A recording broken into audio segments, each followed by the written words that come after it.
Hello and welcome to another episode of Good for Profit. I'm your host Mo, and I know we haven't been on in a while. There's been a lot going on with the business. For me personally, I've stepped down as CEO from the company that I was running, and so I haven't really had a chance to do as many episodes as I would like. However, we are going back in with full steam, and we'll have more episodes coming for you, back to the regular schedule and possibly even more in the future. So keep an eye and an ear out and listen out for future episodes. Today's guest with us is Gabriel Isserlis. I'm hoping I pronounced that correctly. Gabe is the founder of Tutti, and Tutti is on a mission to solve all of the admin problems for creatives. If you're a creative, or if you know creatives in your life, producers, musicians, actors, and so on, they hate the admin. They just want to do what they do best and go and be creative. And Tutti is on a mission to solve that globally. They're starting out in London by bringing all the physical spaces that anyone might need to the right to the doorsteps of creatives, by having an incredible online system that anyone can use. And actually, we used the Tutti online system to book today's space and be able to know everything that there is that we need in the studio. We talk about that. We talk about the founding of the company, Gabe's background. If you see the name Isserlis and you're into classical music, you may recognize that name. We talk about that and more on the episode. But also we touch on a very important topic that is founders' health, mental health in particular. Something that a lot of founders are starting to speak up about, which is fantastic because there is a lot of mental strain that goes into starting a company and running a company. So we touch a bit on that, but not as much as I would have liked because it came a bit more toward the end. So hopefully in future episodes, we'll touch more on that with future guests as well. So without further ado, here's the conversation with Gabe, and I hope you enjoy it. Welcome. Thank you. Good to see you, man. Just before we started, we were talking about the new mics that are going to be installed in new phones and stuff like that. Just wanted to quickly touch on that because we're talking about, potentially doing these podcasts while we're walking or doing whatever we want to be doing. So it sounds like in the future, we're going to have the opportunity to be able to do that, right? Yeah. Yeah. Anyway, we might touch more on that later, but Gabe, welcome, man. I've been waiting to have this conversation. I know we've had to cancel once already, so sorry about that. No worries. Wasn't feeling too good, but feeling a lot better now, which is good. So it means I won't get you sick, hopefully. But no, it's a pleasure to have you here, man. Great to be here. I was looking at what you were doing and the stuff you were working on, and we're both part of the same membership sort of community. Shout out to Opus. Yep. And yeah, I'm really happy that we came across each other. It felt a bit random, but I think it was looking at what you're doing, I thought it was fantastic. So, tell me more about you, my friend. Tell me more about Tutti Space, the company that you're a founder of, and maybe you can just go from there.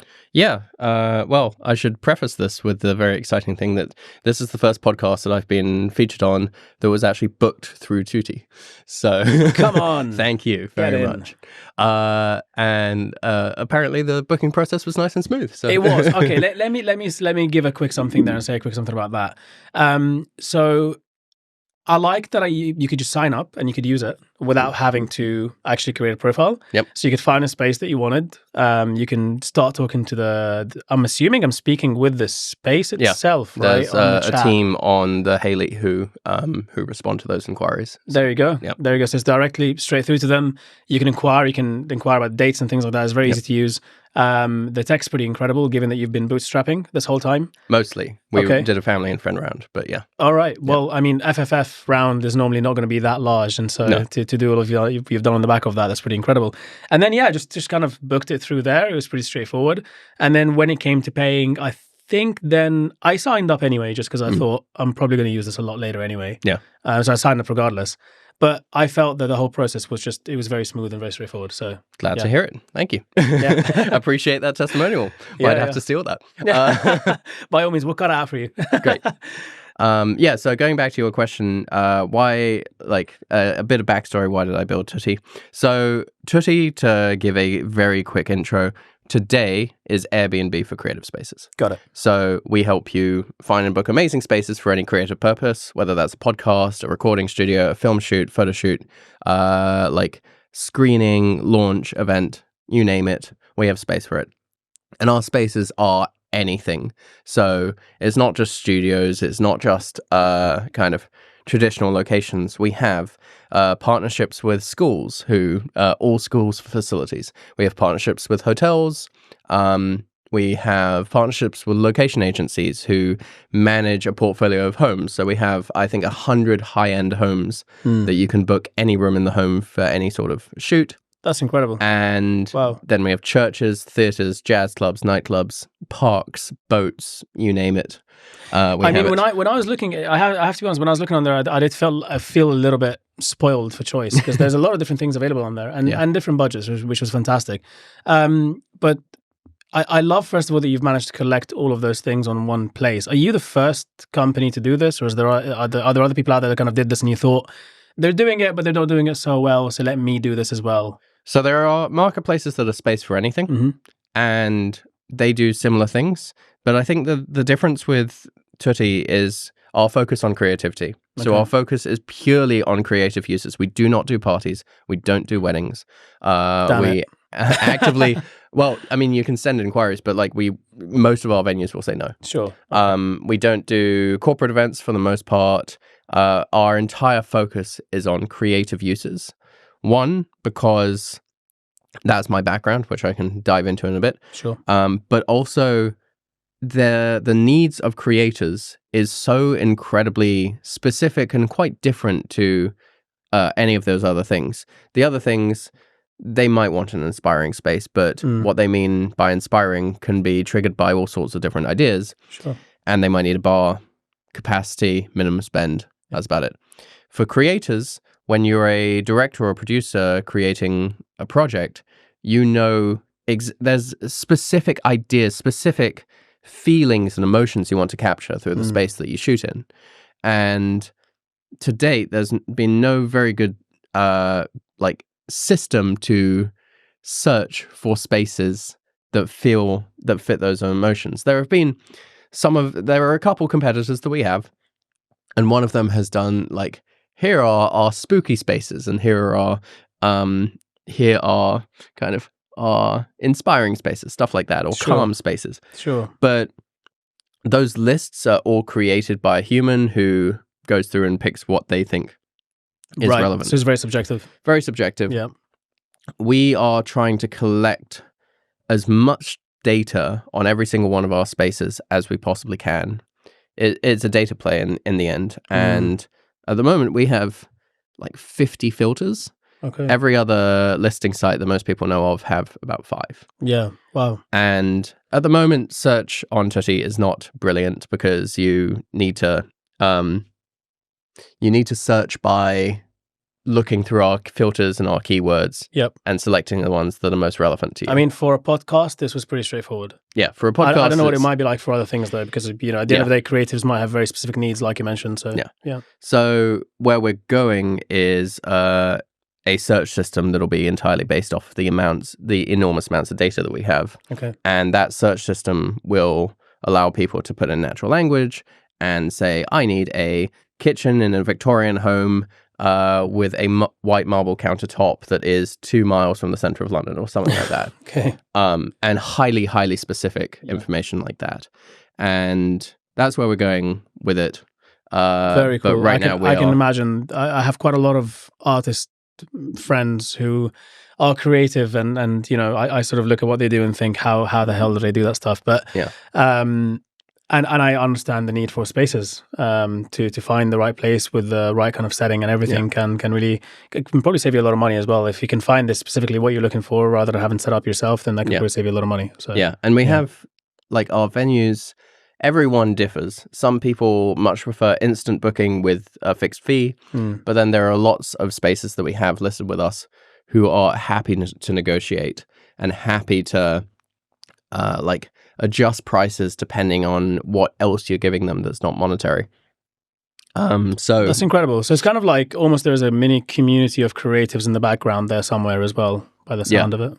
I mean, we're very bad at like kind of supporting them and like building that community, but that's just because we're resource strapped at the moment. So we do what we're good at, which is product and making it really easy to find these spaces and getting these spaces on board. So we so far have 854 venues, and across those we list just in London. Sorry, mostly London. Okay. Cool. And we list by space. So every individual room, like this is the Haley, I think they have, or Hallie, they have, I think 5 or 6. Okay. So they have the 6 room listings and then the location listing all on Tutti. So 7 listings. We have our 854 locations and then about 3,000 listings. Right. So I see. every single individual room is listed. Brilliant. Yeah. Brilliant. So whatever. And I mean, somewhere like here, for example, they have multiple types of studios. Yeah. This one happens to be a podcast one. You can probably do about mixing in here as well, but other ones maybe will have different kind of stuff. Well, there's DJ stuff here, so you can do a DJ. Yeah, exactly. DJ you stuff, can do a DJ stuff. I mean, you can have a little private party, I suppose, right? Yeah. Yeah, so there's... We did that because people want to... Most creators know exactly the type of room that they want. If they want a kitchen, they don't care what the rest of the house looks like. They care what the kitchen looks like. Yes. So if you type in kitchen into Tutti, you'll see all the kitchens side by side. It's funny you bring kitchen up. Is that something that gets booked quite a lot? Yeah. Really? Yeah. That's so strange. There's like commercials for like things that you would find in the kitchen. Of course. Baby products, like kitchen cleaning products, food products. And then there's sometimes personal interviews with people that you want to have it feel like a homey vibe. So nice kitchens. There's... I'm trying to Do you get any sort of like influencer stuff, YouTubers, whatever, doing that sort of... We've had a bunch of TikTokers. We've had a bunch of YouTubers. I was looking, speaking of which, bit of a tangent, we'll come back to this in a minute, but I was looking, I can't remember where I saw this, but you get these influencer factories in Asia, in certain countries in Asia, I should say, that just look insanely factory-like in the way that it's kind of set up. So you have these kind of like little blocks, and each block is a specific kind of thing that for a particular type of influencer. So one of them will be like, for shoes, one of them will be for jewelry, one of them will be for food, one of them will be for whatever.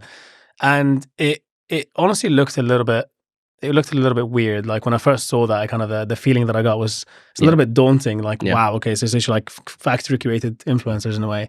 So that's why kind of it came to mind that maybe influencers would also book these spaces and use them. But that's are we going in that direction? Do you think? I really hope kind not. Of like, I mean, I hope not either, because it feels like this is just completely killing creativity to me. Just it's very like cut and paste kind of. Once things become so cut and paste that this is my belief, this is my thesis.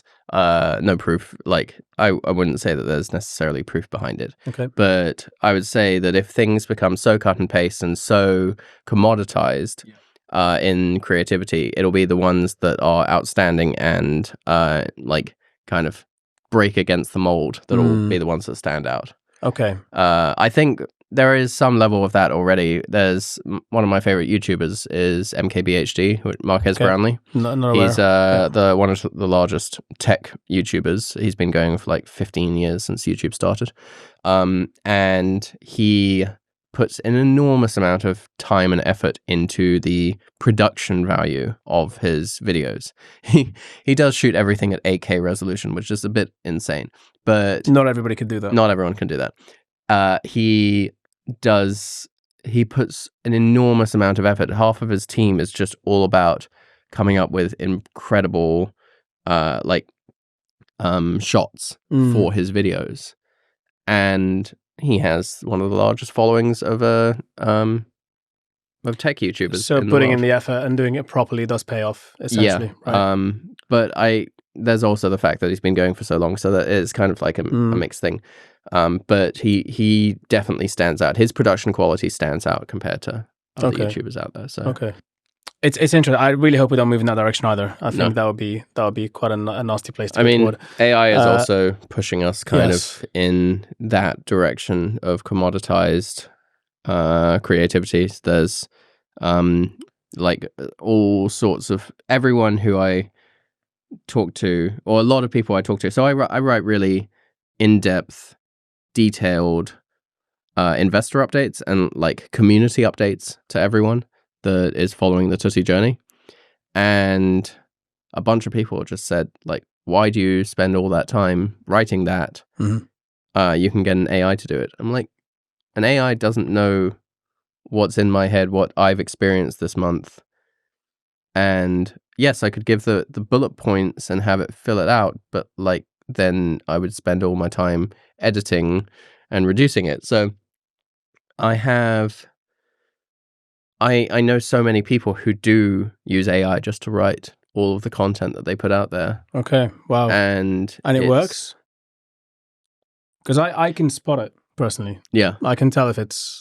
I think it's getting a lot better. It's getting a lot better, for sure. But if it's purely written by AI and it's long form, short form is harder to tell. But long form, written by AI, you can just kind of tell. It's just the way that it's written is like... it's kind of like a GCSE student who is becoming really good at writing in English. You can kind of read it and you think, okay, yeah, but I can tell that it's not written by someone who's been doing this for years and years and years, kind of thing. Yeah, so, I don't know. There are AI that you can train on your voice to make it... Well, I'm actually looking into that. So I think, deep faking oneself does seem like a pretty good thing to do. Because it would be an incredible time. Like, you can be in many places at once effectively and do so many things. So I actually think it's quite a positive thing that we can deep fake ourselves. I just think that we just want to make sure that we use it properly and not kind of go a little bit crazy with it. But, there's all sorts of different technologies that are emerging right now that are really cool and very exciting to be used in certain ways, but at the same time, if they're not used properly, if they're not done kind of in a humane kind of reserving the important points of humanity and creativity, then it's kind of a waste. I don't want everything to sound the same and to look the same. Absolutely. All the content out there to be just purely generated by AI, because at that point, what is the point? Like, absolutely. Who's reading that? That's an interesting one, and I guess you could go deeper into that and think, if you develop different AIs, they will have different personalities, perhaps, but.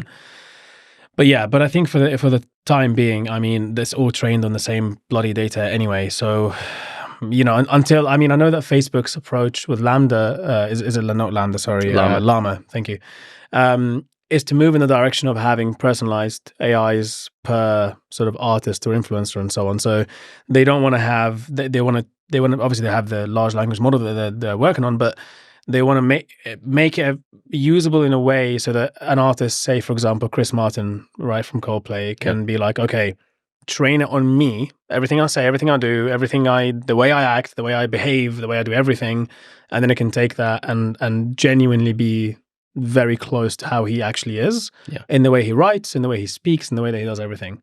So then you'll be able to have genuine personality that is originally human, but coming through an AI. And I feel like that's maybe a little bit more of a...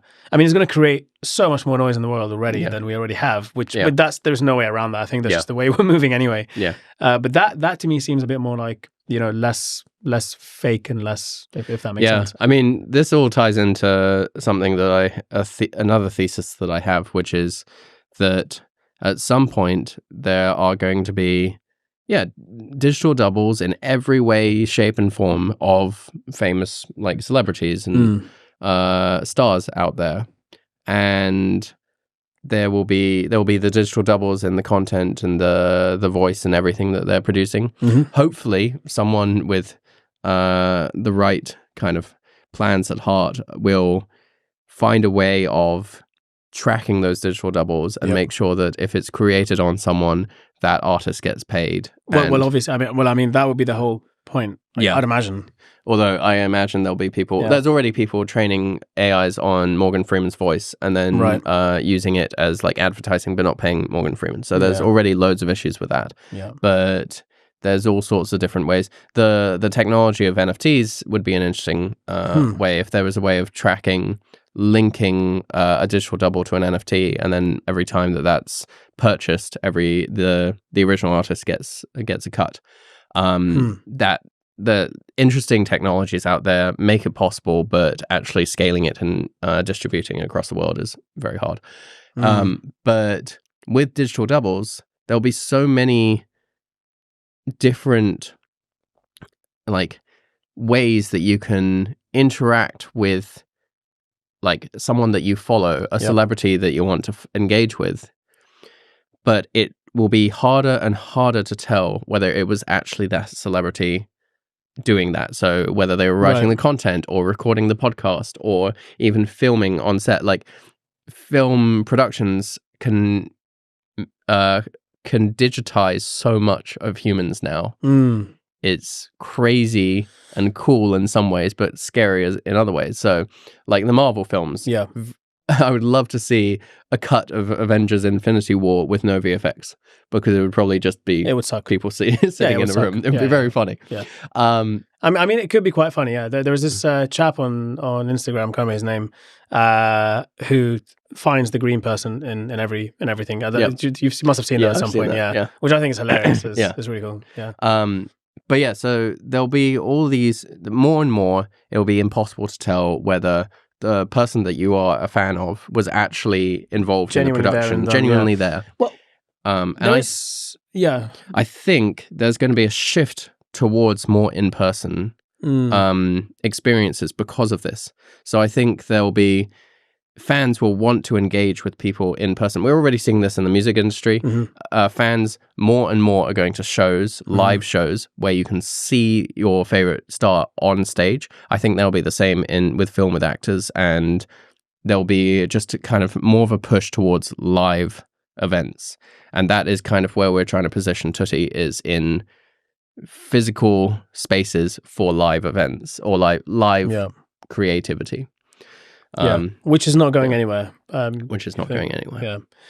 I mean, it makes perfect sense. And it doesn't sound to me like you're moving in the direction of the factory kind of influencer stuff. It's more kind of unique and bespoke for every production. I guess it's kind of weird, because it's almost like it's the whole abundance or the whole kind of supply demand thing. If you suddenly have a lot of digital personalities out there, it suddenly makes the human ones seem like the there's few and far in between that are actual real humans, and so it has a lot more value onto that, right? So in a way, you could maybe this would be really interesting to see how it plays out, because right now, you could maybe say there comes a point when there are so many musicians on the market and so many artists on the market and so on, that it becomes difficult to actually add, kind of assign value to every single one of them in different ways, however you would assign value in that sense, because there's so many out there.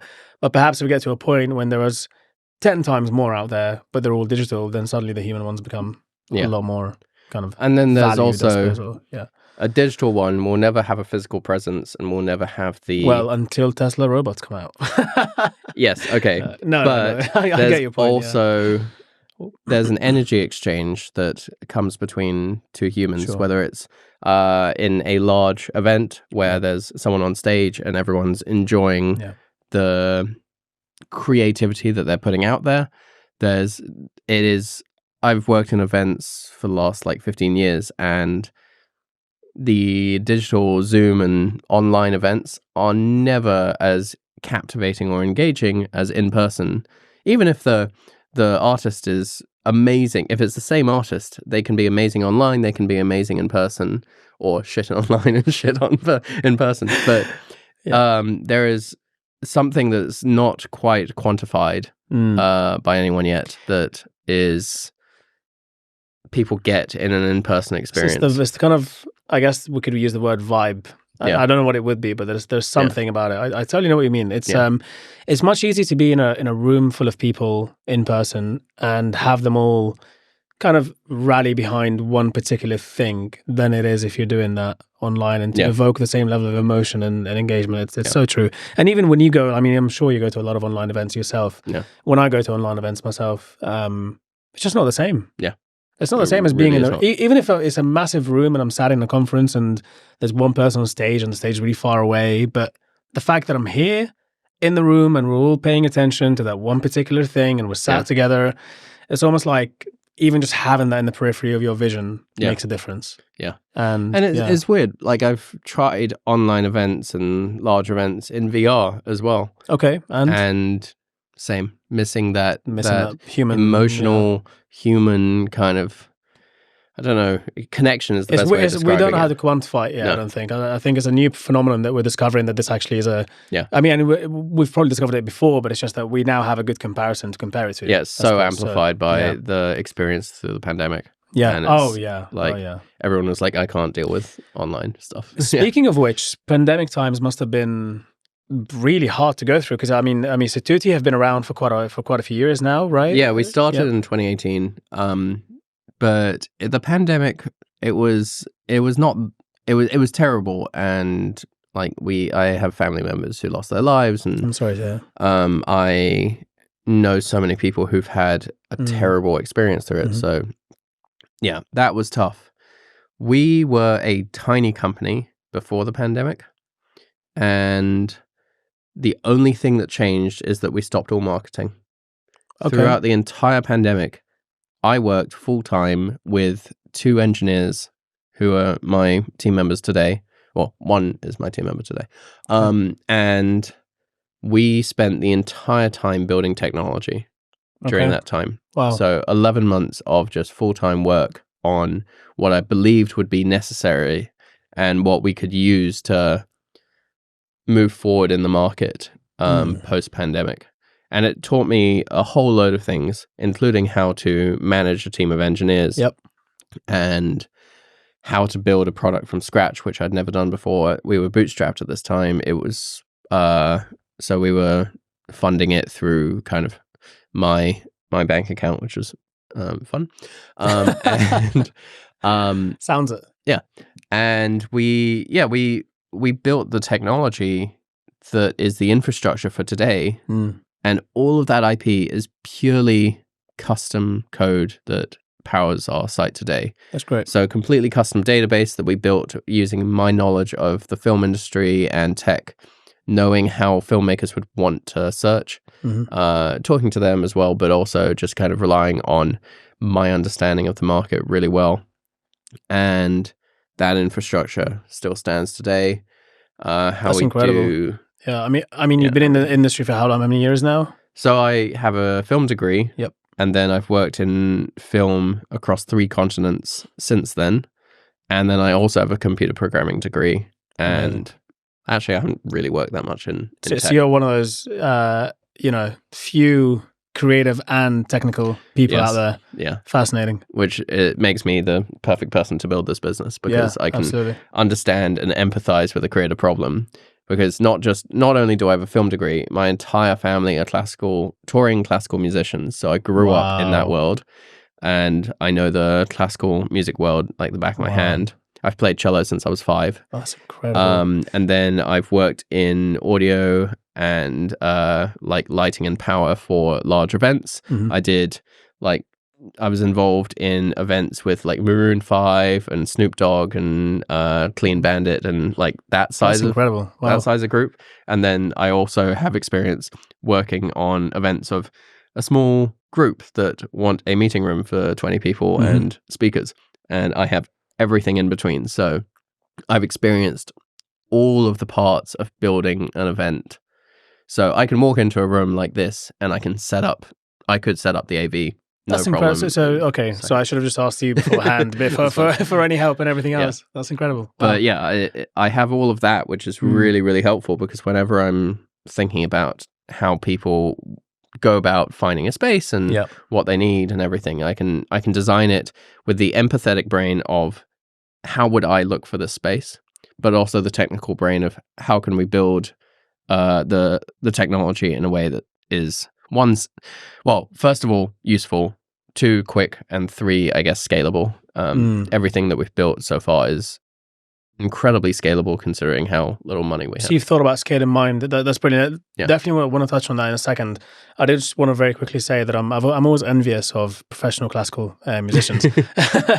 I've played guitar since I was very young, and I've always loved classical music as well. Yeah, and I think in another lifetime, in another dimension somewhere, I probably did classical guitar as a thing and just kind of carried on with that.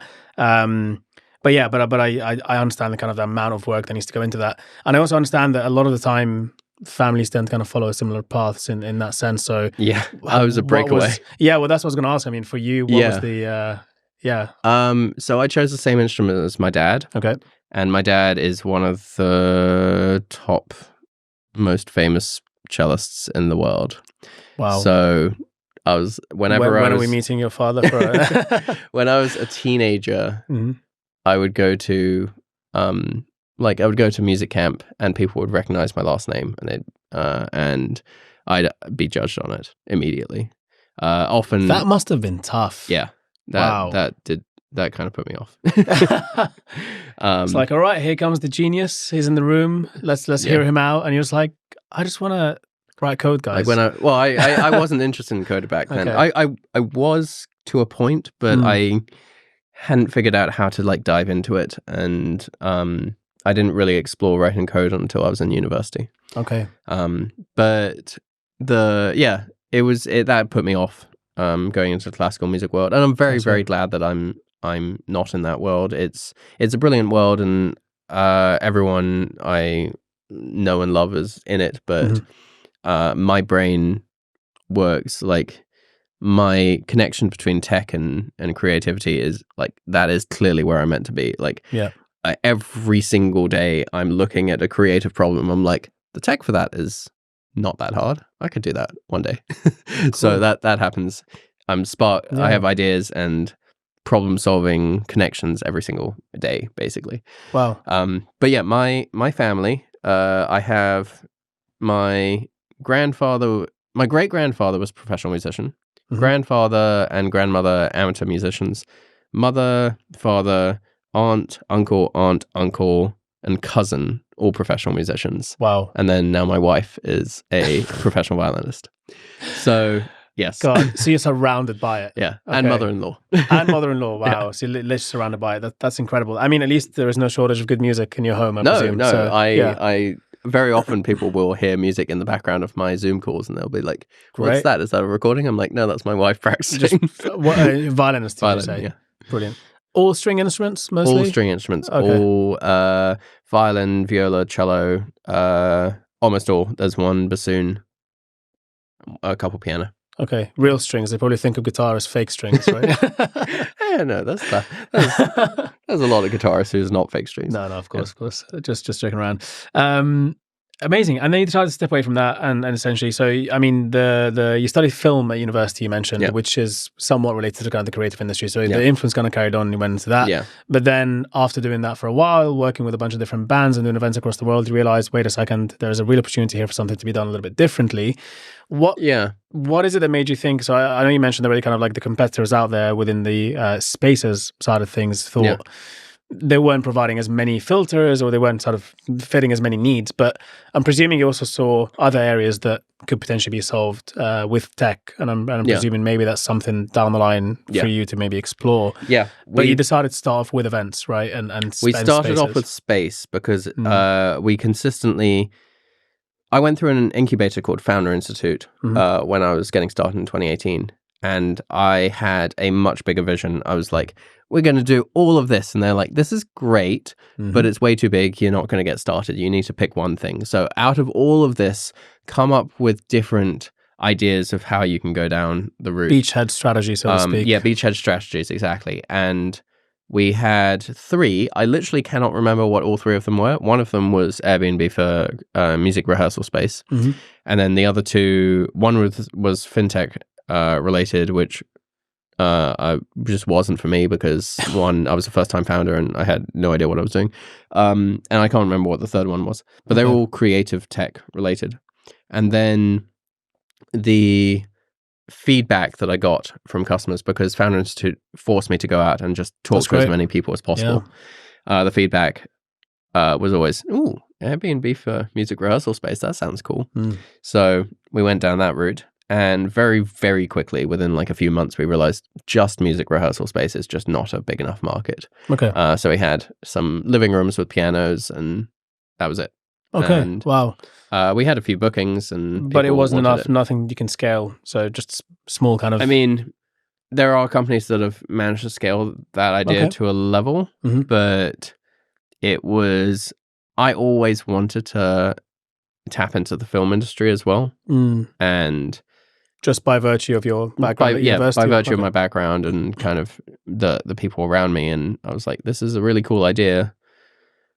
So when I launched, I was always like, we will expand, but we're going to start in this niche first. And then I realized the niche was too niche. Yeah, but that's better than having it too wide of a niche, because the typical thing that most founders do, I'm definitely guilty of this in the past, like sort of 7-8 years ago, you want to build a super app. You want to do the app that does everything that it can be done in the the X of this industry or whatever. But you've always got to start somewhere, and most likely the super app will be the vision that kind of drives you to continue to improve over time. But will you ever get there?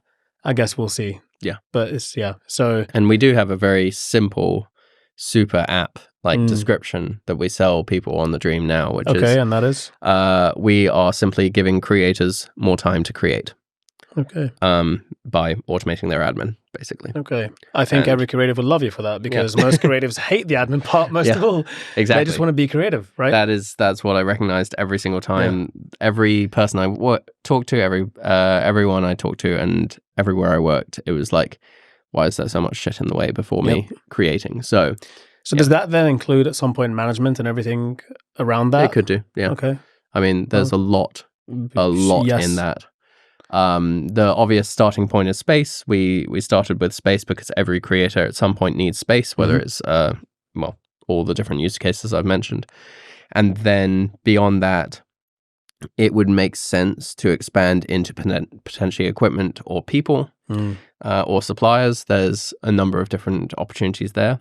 And there's also massive potential network effects there where you, if you have spaces, if you know where all the spaces are and you know which people and equipment are in those spaces, then Studio A, if it's lacking like a photographer and a camera, and Studio B around the corner is using Tutti software as well, we can just immediately link them and be like, yes.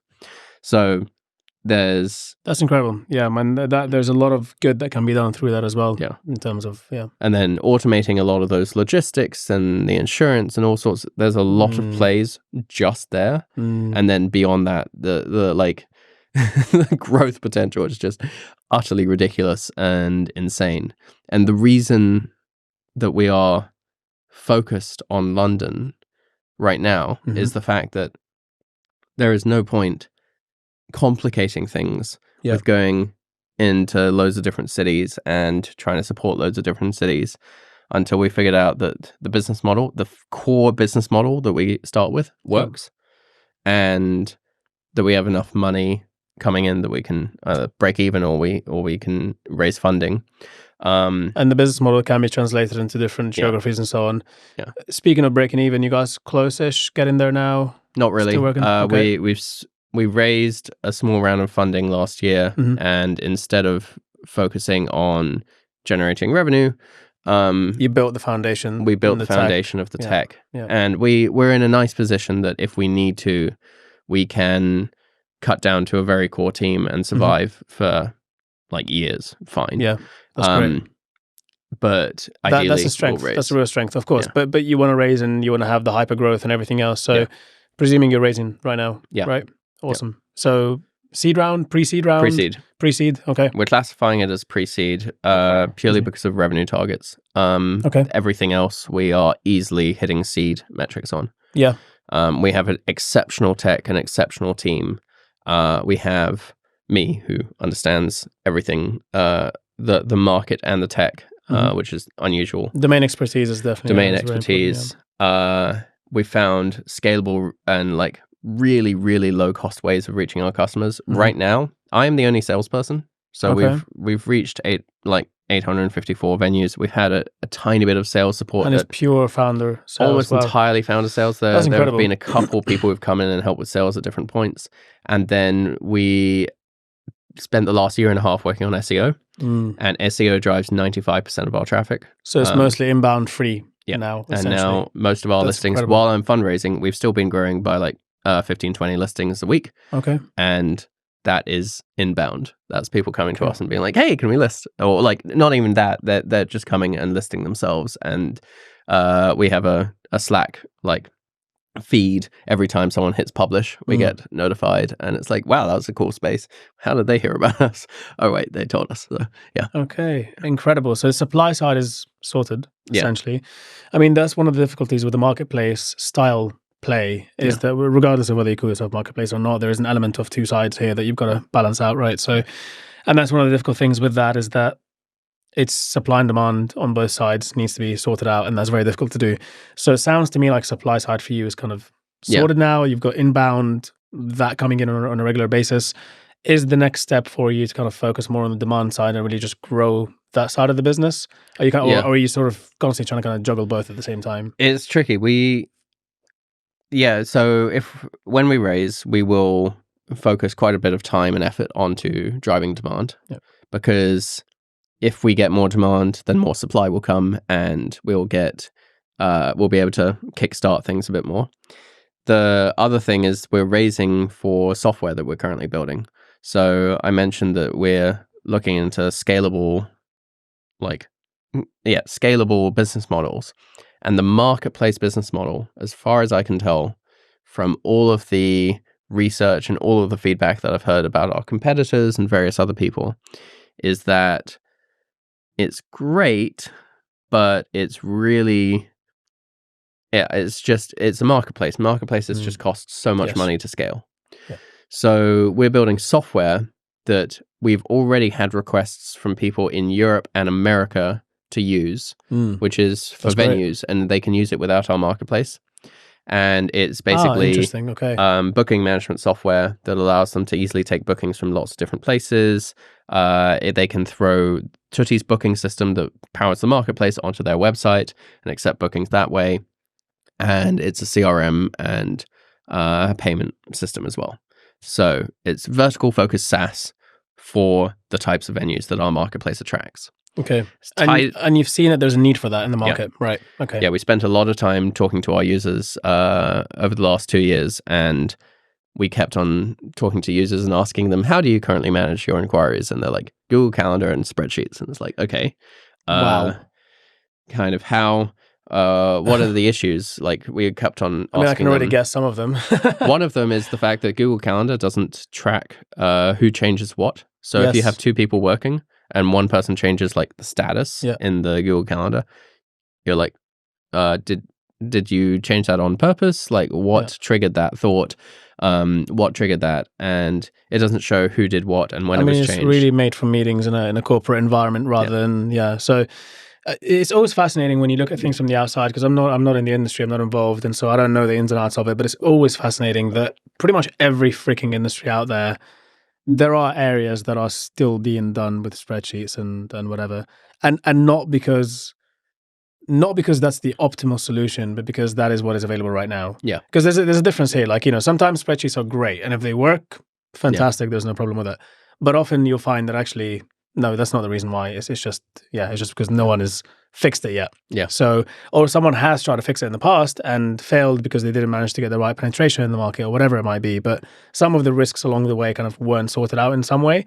And it's always fascinating to think that, such a huge industry out there like this one, well, venues, venues have been running for God knows how long now. Yeah. And to think that there are such, you think they're basic, but they're not, because once you dig deep into the problem and understand different use cases, you realize how much actually needs to be done. Yeah. So looking at it from the outside, it's easy to think, wow, but that's so easy. Why hasn't that been fixed? But there must be reasons for that. And I'm assuming that you're on your way to kind of fix those. Yeah. There's a lot of complications to events, because most of them negotiation based and complex. And humans. You want 5 to 10 people, that will cost you more. You want catering, that will cost you more. You don't want this, that will cost you less. There's all sorts of back and forth.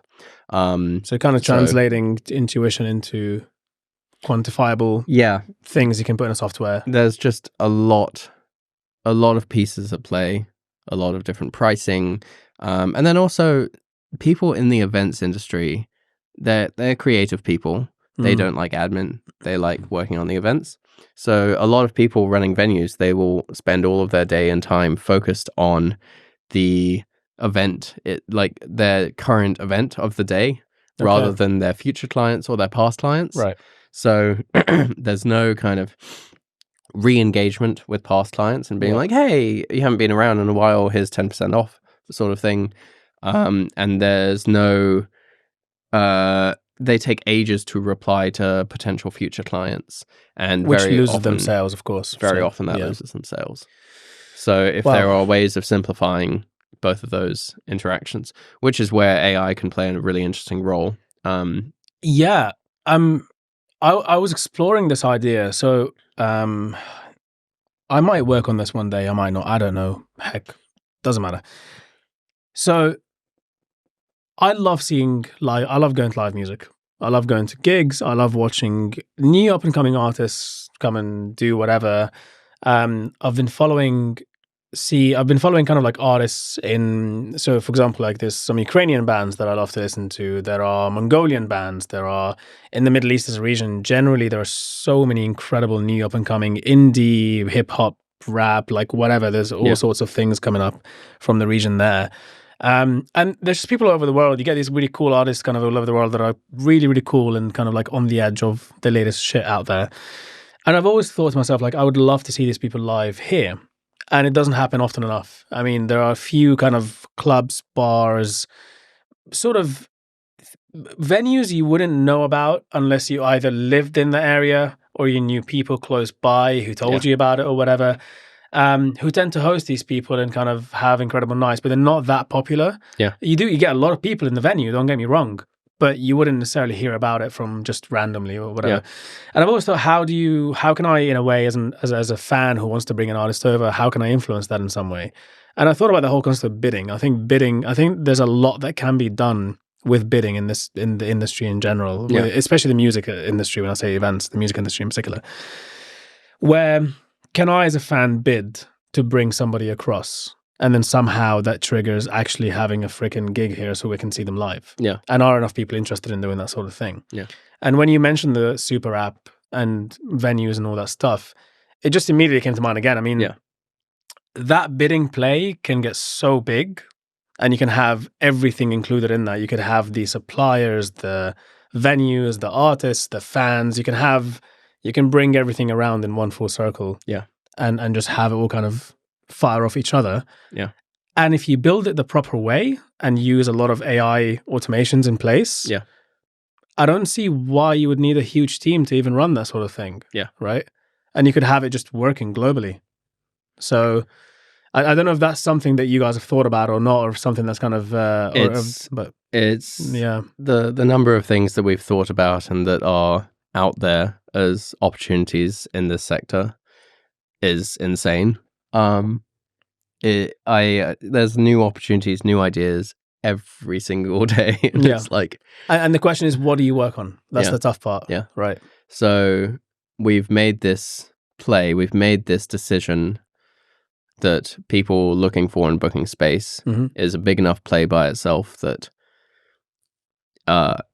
if we can get this working and get it off the ground and grow it globally eventually, then that'll allow us to unlock all of these other opportunities. Because once we have the network of the venues that use us and know us, there are so many opportunities beyond that. Helping them plan events, helping them bring in interesting new artists, helping if venues have funding opportunities for new artists, helping connect those dots.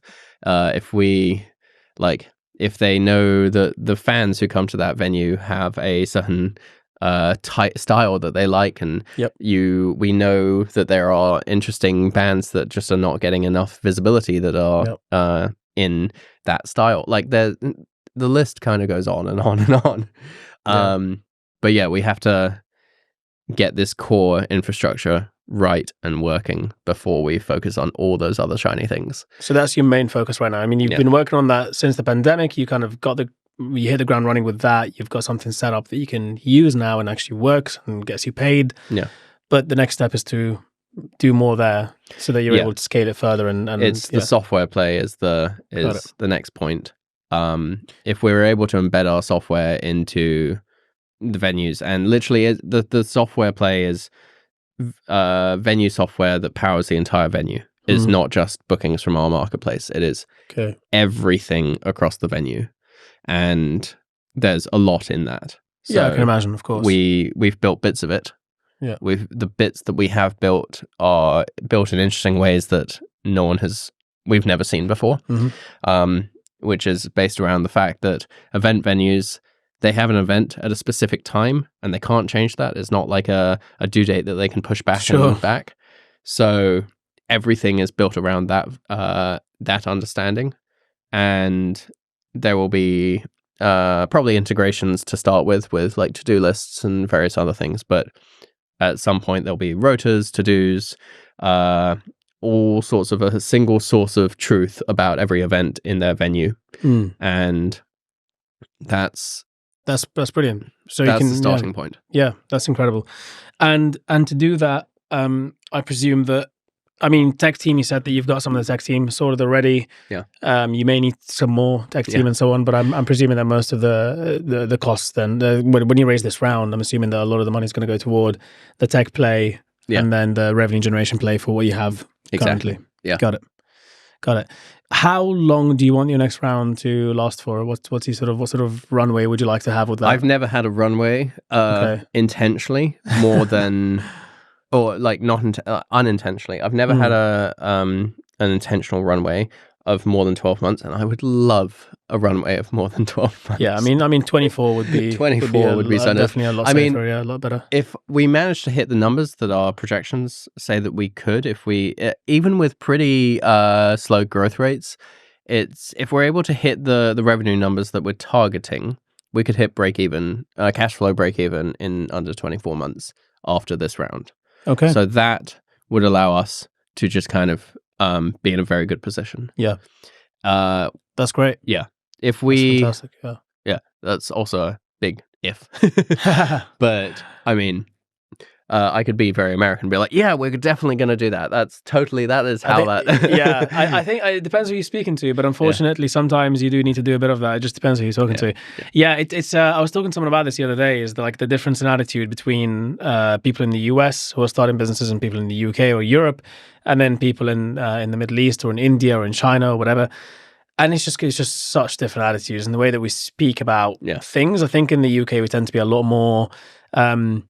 Not reserved, but just a lot more cautious about how certain we are about certain things. Whereas in the US approach is very much like, yep, we're going to do this, and get this done, and blah, blah, blah. Easy peasy, let's get it done. Yeah. I mean, obviously, I'm exaggerating a little bit. So for the US listeners out there, like... I mean, I'm obviously not exaggerating that much because I went to university in the States and I have a lot of friends who are just like, yeah, we're going to knock it out of the park. This is absolutely going to happen. And I do think that conviction, though, I think there's something to that conviction that's kind of like, it's a weird thing, when you talk about convincing people or kind of like, again, it's just one of those unquantifiable things of the way humans interact with each other. For some reason, and I've seen this so much across the board in social media, when you're posting about things, when you're talking about whatever, whether it be current events, whether it be past events, history, whatever it might be, if I ever write something or say something that is quite assertive and seems pretty just certain, even if what I've written contains an element of BS in there, it will get much better engagement than something where it seems to me that X, Y, Z. So rather than say, like, if the moment I insert something that's a little bit more cautious and is a little bit more calculated, because at the end of the day, I'm 85% sure this is true, but I don't know 100%, right? Yeah. But the moment that I put that in there, for some reason, it just doesn't land as well with the majority of people. Yeah. And I don't know what that is, but it seems to be that it's not just in the US that kind of has a thing, but I think in the UK, generally within the startup realm, at least, we can agree that, we tend to be just a bit more cautious when we say these things. Yeah. And caution is not always the best thing. Like right now we're fundraising probably too cautiously. I've been realizing in the last few days, like we just need to raise more money because we have all of how much are you looking to raise for this round? Right now we're aiming for 600K. Go for more. But we should really be going for more. Yeah, definitely. Yeah. So might increase that. I mean, go for more. Just figure out what you're going to spend it on and make sure that it's valuable and that it's what the investors will like and what will be good for the company at the end of the day. And then just go for more. I think it's better, especially in the current environment. That's what I would generally say, and what I've been seeing a lot of people do as well. It's better to go for a bit more than you think you'll need because the current environment, especially in the UK and Europe, is just horrendous. Raising takes a lot longer than it used to.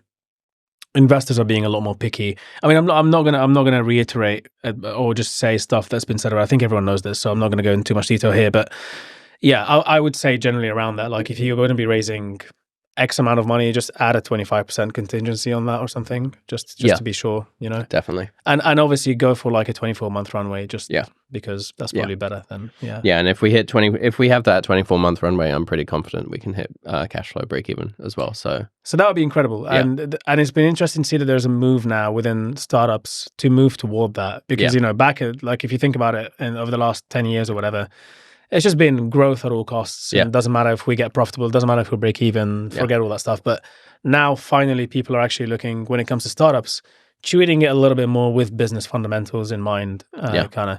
So, what effect that will have in the long run on innovation, I have no idea. Definitely not positioned to say, but I think it will have an effect in some way. I think it will be, but it's also very good, because if you're not so reliant on external forces, if you take external money to get to cash flow break even, but then aren't totally reliant on external money to kind of to grow, like if you are doing well enough to get if you're doing well enough, it's much better. Absolutely. Like if you have to go and raise, and if you don't raise, you are screwed, then that's why loads of companies close down. Yes, like absolutely. Literally, I think the top reason for companies closing down is running out of money. Yeah, absolutely. And then closely followed by co-founder issues. Yes, absolutely, yeah. And well, I don't have that one. You're a solo founder, right? Yeah. So lucky for you, huh? Yeah. So I just have to make sure we don't run out of money. Yeah, that's one problem, one big problem less. That's a very good point. Actually, on that, what's been the reception like with that? Because I know that sometimes solo founders get asked a little bit more questions around that from investors. Have you experienced anything different around that? Or a tiny bit. People are a little worried that I might get run over by a bus.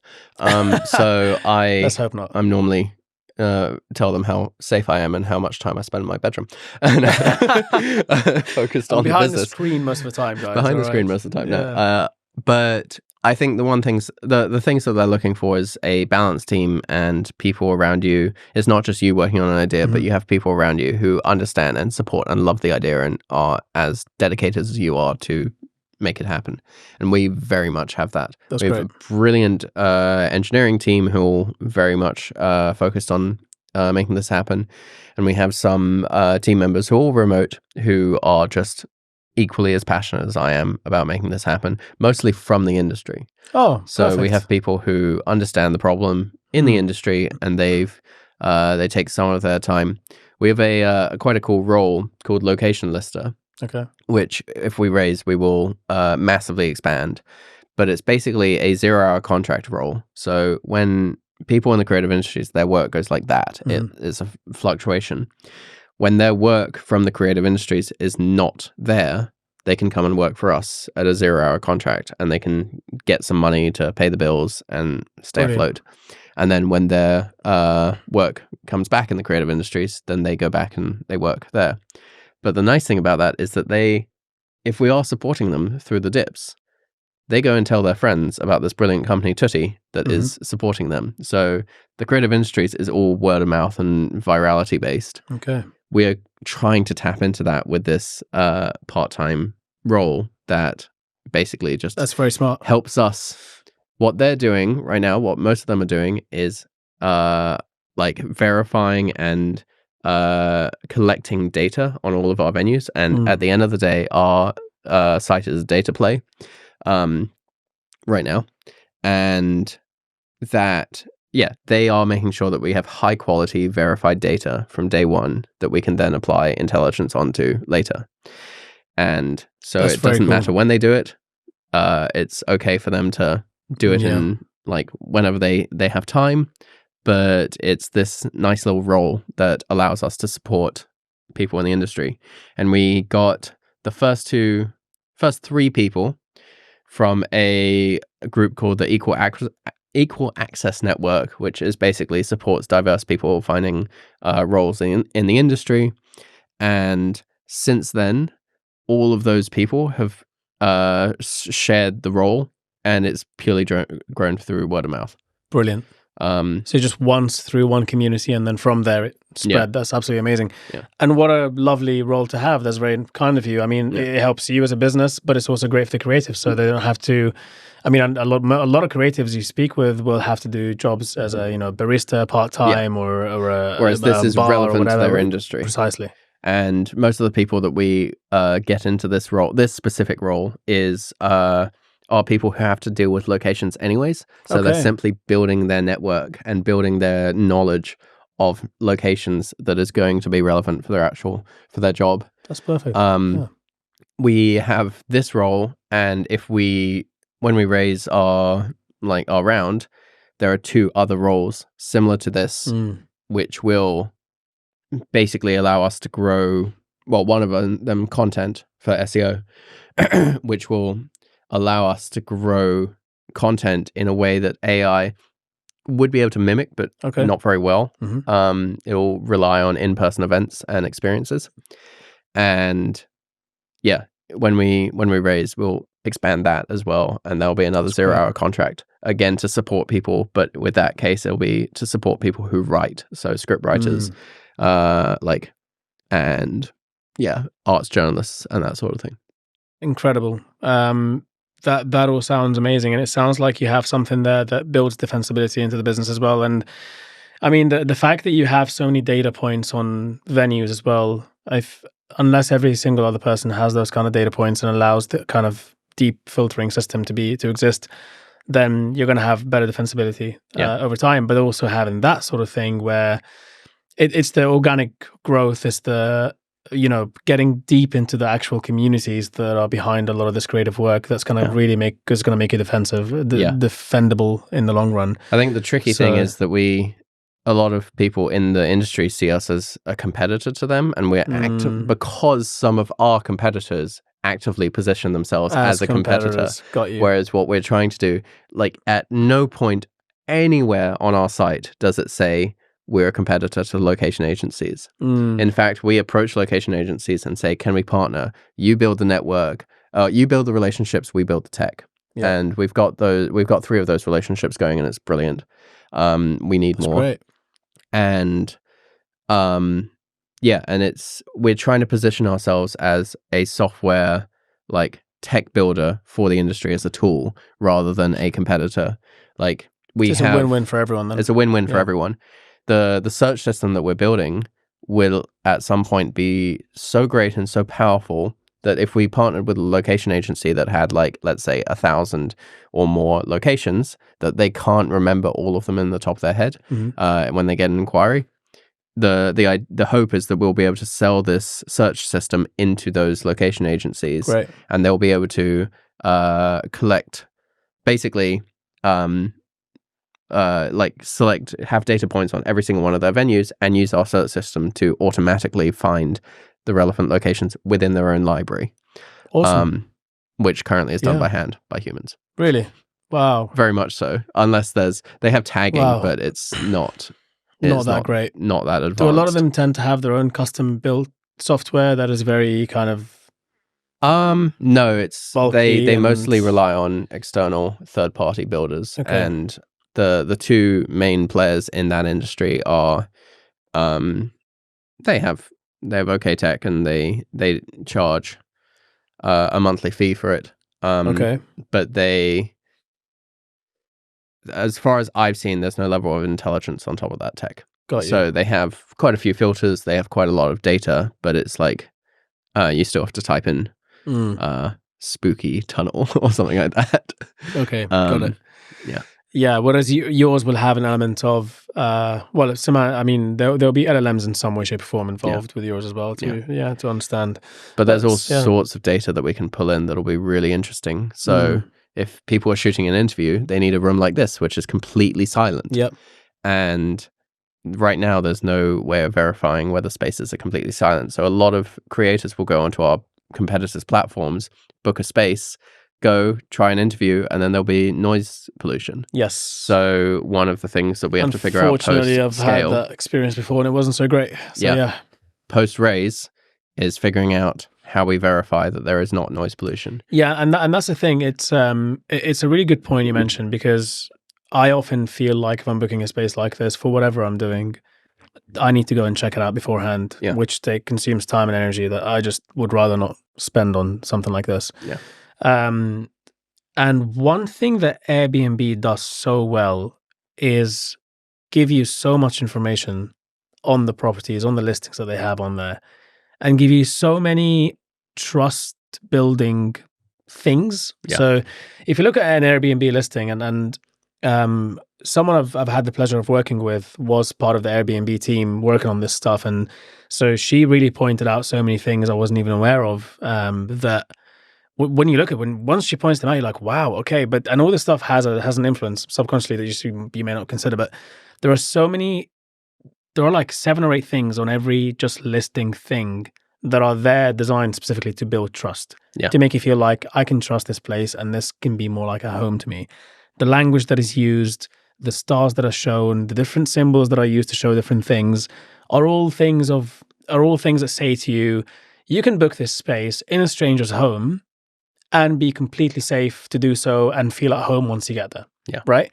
Because at the end of the day, you are in a stranger's house and you're there's a lot of, if you think about it, there's a lot of trust that goes into actually using an Airbnb. Yeah. But we don't even think about it because it's like, okay, yeah, cool. It's all verified. It's all good. And it's done through this amazing, huge company. So, but if you think about it, that's not the natural instinct of a human to be like, oh yeah, I'm just going to go and sleep on some random person's sofa. So a lot of work actually went into making sure that when you just go on there and use the platform, it feels trustworthy to you. Yeah.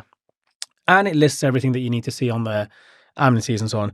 So it sounds to me like there is a similar thing here for you, where by going through the taking the effort to actually go through these things, pointing out whether there is zero noise in there and things like that, and actually showing all those things to customers, you're just going to make life a lot easier for them, and you're going to drive kind of the usage of your platform. Yeah. So yeah, it makes a lot of sense. There's all sorts of things like that'll be highly interesting, and the ways that we do it as well is the constant conversations about that. There's with the rating system right now, we have a basic 2-way rating system, but at some point it would probably make sense to change it so that we know how many people use the space, what the space was used for, and then based on those filters, what how good was the space for it. So like this is great for a podcast, but if a 5-person choir wanted to come in and use the space, it would be terrible. Yeah. But also, this is great for podcast one-on-one. Yeah. Whereas if I have 2 or 3 guests at the same time, maybe not so much. Yeah. So there's all sorts of things like that, which is, it's highly relevant to the specific use. And our search system or our review system isn't quite that complex yet, because we're still, while we have a good website for MVP level, it's still an MVP. Right. So there's all sorts of ways of filtering down that data, and that's great, because there are immediate things that you can do, and immediate things that you need to do to actually kind of drive usability and sort of see the effects of that right away. So the round that you're raising, these are all points that kind of go in your favor when you're raising, is that, well, we know exactly what we kind of need to do to actually drive things and so on. So yeah, and I mean, maybe speaking a little bit kind of about the wider picture here in terms of how much money there is to be made, the industry, all that stuff. Obviously, you've got your numbers, you've done all the stuff, you've looked at the projections and all that jazz. Roughly speaking, how are we looking kind of as the overall appetite in the country? Because there's a lot of things going around in the news about, people are spending less, people are trying to go out less, or people are doing whatever. I mean, I'm personally not seeing that. Subjectively speaking, I'm not experiencing that. But what is it like in for your industry in particular as well? So another way that we're different to our competitors is we're not space for consumers. We generally, the people who book our space are professionals. They may act like consumers in that they are solo entrepreneurs, or they're like solo creators, and it's one person making the decision. But they are, at the end of the day, professionals, or working to be professionals in the sector. And creativity is booming because, all sorts of different headwinds, or tailwinds. But The one and the same. yeah. Anyway, but they not from a physics perspective, but from a creative perspective. I so suppose. there's so many different things that are causing creativity to really become a massive thing, and the film industry in the UK, when it's not bogged down by strikes in the US, is one of the biggest and fastest growing creative film sectors in the world. So there has been, I think it's roughly 1.6 billion pounds of inward investment from production companies around the world into building studios around the UK, because the UK has amazing tax incentives and the UK has amazingly skilled crew, because it's been used for massive productions for 50 plus years. The Star Wars films were all shot here, the Bonds, and then J.K. Rowling required that all Harry Potter films were shot in the UK. So all of these massive productions upskilled local crew, because it would make a much more sense to hire people locally rather than ship everyone from the US. And so now we have one of the best skilled crews in the world. Brilliant. And massive tax incentives to drive people here.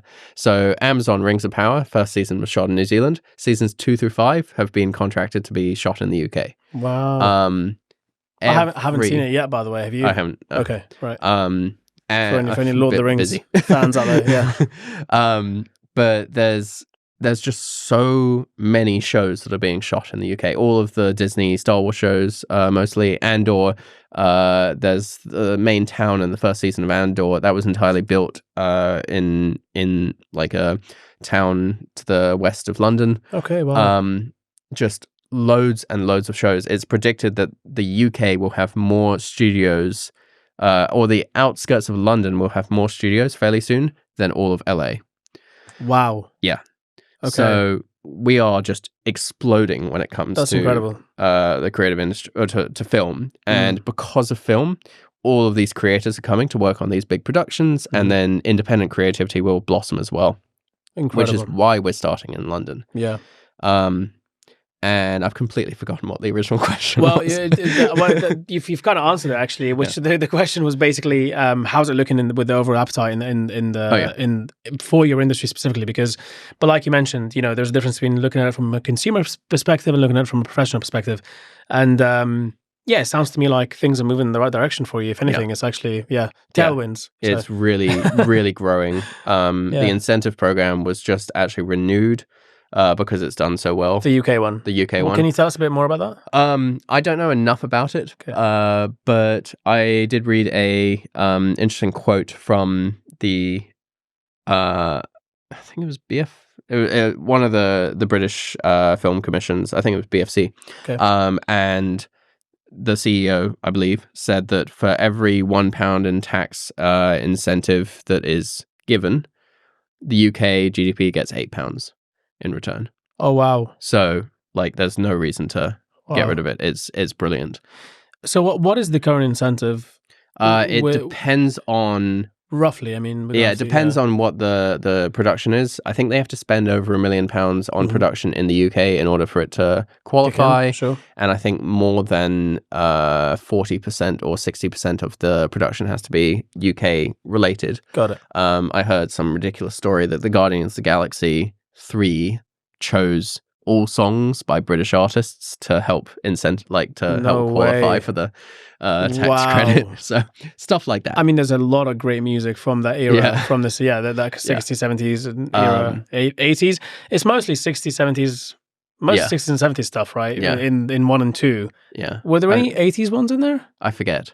But that's regardless, anyway, that's kind of one story I heard. That's brilliant. The incentives that they get, it depends on the type of production it is and how much they spend and how much is spent in the UK and everything like that. But I think it ranges between 20% and 39% that they can get as tax credit. Okay. Wow. There's, I think, major incentives if they are animation for kids, I think, or something like that. But Quick question around that. So obviously these incentives are there to encourage more bigger productions to come to the UK.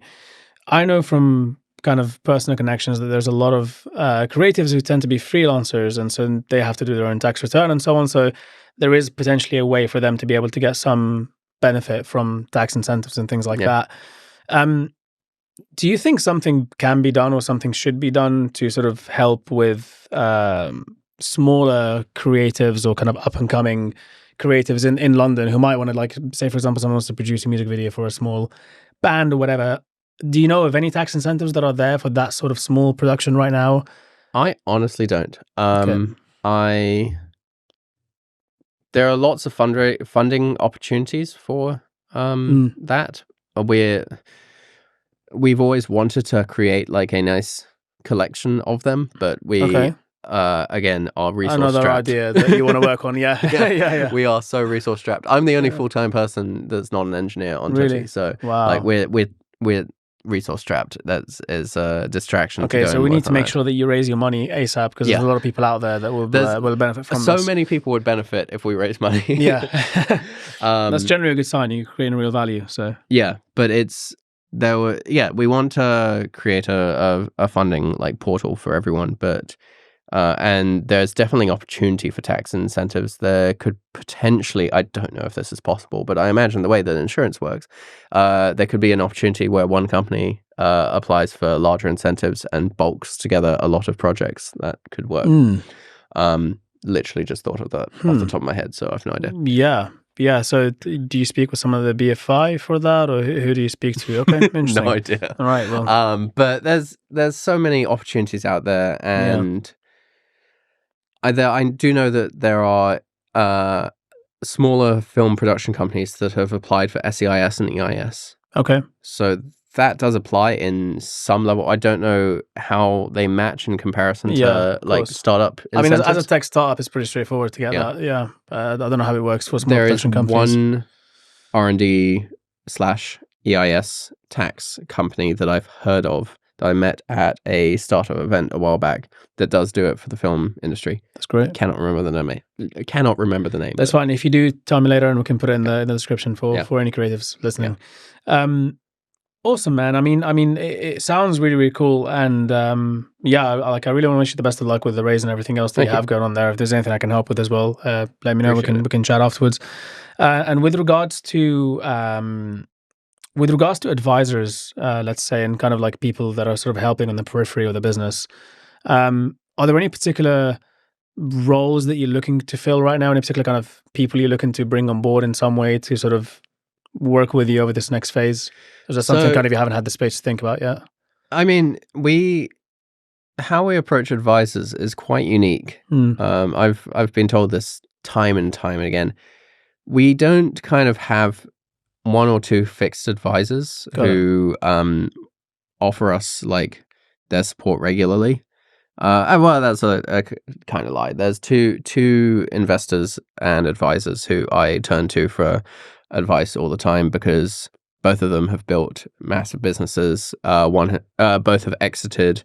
One of them ran a 100-person SaaS or it runs a 100-person SaaS company, and one of them has built a incredible podcast, actually, intelligence system that was sold to Apple at some point. Big shout out to them. Yeah. Those two are brilliant. But I also have a system where every single investor, when they join, they get asked, what are you an expert at? What are you happy to teach me for 30 minutes if I need your help? And brilliant. I have this spreadsheet of over 100 people now who have offered their time in some field, that when I'm struggling at that, I know who to go and talk to. And those fields are wildly different. Some of them are film, some of them are music, some of them are tech. One is specifically around hiring and how to build a good hiring process. I had a chat with him recently because I was like, if this round closes soon, then I'm going to need your help. There's people who are senior engineers at Microsoft, Google, Apple, Facebook.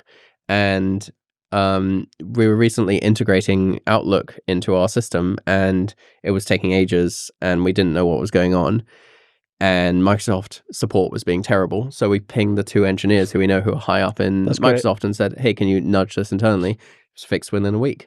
Brilliant. So we have all of these people around Brilliant. us who they have a incentivized reason to support us Yes. because we have. We raised, for context, we raised a family, friend, and crowd round last year. So we have 360 people who've invested levels of money between £10 and £25,000. Amazing. And these people, there are some people who have put in £10 who they've helped us with like 3 hours of free advice, and it's so worth it. We have founder friends. That's a lot of hours you have there from 360 people that can help you when you need stuff. So and it's a brilliant strategy. It's how we try and get everyone involved and keen, and we have loads of people. Most people know a venue nearby that they can introduce us to. I haven't gone down that route too much because if everyone introduces me to a venue, I won't have the headspace. Sure. But when we have a proper sales process in place, we can just every couple weeks or every couple months we can say, "Hey, can you introduce us to one venue?" Send that to 360 people. You will get a lot of venues. Absolutely, 100%. And they will have multiple areas in the venue that you can use, multiple rooms and so on. So it's brilliant. What a great strategy. I think more people should do that sort of thing, actually, to just ping all of your, especially if you're crowdfunding, because generally crowdfunding will get you a lot of investors on the list. So what a great approach. Just send them all a message and say, if I can pick your brain or if you can help me for 30 minutes, what would that be? I can imagine a nice Airtable with all of the tags in there, and you can kind of, whenever you need it, just go and search for whatever you want. It's very useful. Yeah, absolutely brilliant. Do you find that in your industry it helps to have somebody from a government institute or how effectively the question I'm trying to ask is the following: how much of a necessity is it in the creative industry to actually have links with either policymakers or government kind of led institutes within the creative industry? I'm sure it'll be more important as we grow. Okay. At this point, we're small enough that we don't think too much about that. There's not as much. I mean, within fintech, for example, the regulation and things like that, it might help to know different people in different places and get their advice. But I mean, we form partnerships with like all sorts of different organizations. We have organizations that are. We have formed partnerships with Creative UK. What was the most recent one? It was a historic building society sort of thing, which I've forgotten their name, but they basically support anyone who has a historic or old listed building. Okay. They can provide support to them in terms of industry events and introductions and all sorts of things. And we've offered our partnership so that we could give them an additional source of revenue to support these old buildings. And in fact, actually, my wife sent a booking through Tutti yesterday for a recording she's about to do in one of those buildings that was introduced by this partner that we just made, which is great. So massive, amazing church in the center of Covent Garden. Oh, wow. That's beautiful. Stunning. Crown Court Church of Scotland. Can I come and watch? I don't think she's letting me come and watch. Well, maybe around you should get more nervous than a stranger. So I don't know. Yeah, maybe. Yeah. Incredible. But yeah, so we have. I'm also happy to hear that even your wife is paying. By the way, with Tutti, it's like, nope, I'm not. You're not getting a discount. So we form these partnerships, and some of them are. Like, we've talked to British Film Commission. We haven't got a formal partnership with them yet, but we talked to British Film Commission. We have a partnership with Film London, which they are in touch with policymakers. And rather than us being directly in touch as a tiny resource strap company, we kind of go through third-party partners. But that's fantastic. I mean, it's a great strategy and great approach. I'm always curious as to what sort of connections, advisors, network you need to have in different industries, just generally, because different industries require a different kind of approach to these things. Luckily, in your case, there isn't very much policy change or lobbying or whatever that would need to happen. And it sounds pretty straightforward. At the moment, the industry seems to be on the right track without us doing anything. So that's great. We're let them that's do great. that. Yeah, absolutely. Please carry on. Yeah, exactly. I'm sure there's a lot of policy and lobbying for the people who are actually in those roles, but no, of course, we're just going to be like, you guys can take care of that. You deal with that for now. Yeah. But yeah, there's the classic phrase, your network is your net worth. Yes. I realized that networking and everything would be very important to me about November 2021. So from that date, I just made a... And why is that, if I may ask this stupid question? I can't remember exactly why it suddenly clicked to me. Nothing to do with pandemic? No. Okay. I joined a brilliant free co-working space for a month called Spice Space. And it was set up by... Sounds spicy.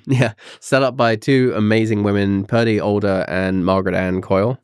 And they now run something called Hotbed, which was a evolution of that. Mm-hmm. And they basically created a deal with TechSpace in Aldgate East and said, if we bring you like a couple hundred founders, can we have your one of your floors for free for a month?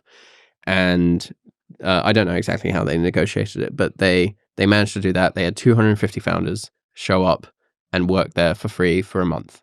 Wow. And I was just getting so much more fulfillment and excitement about my own startup by being surrounded by all these brilliant people.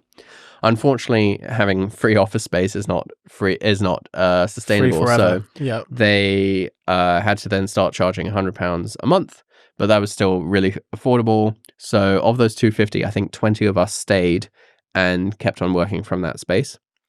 And everyone in that group has now become a close friend of mine. Incredible. A lot of us will show up to the same events, so we'll often have friends at different startup events. But there were about 20 of us, and we've become a really, really close-knit group. We have our own WhatsApp chat with basically those 20 people plus a few more who've joined.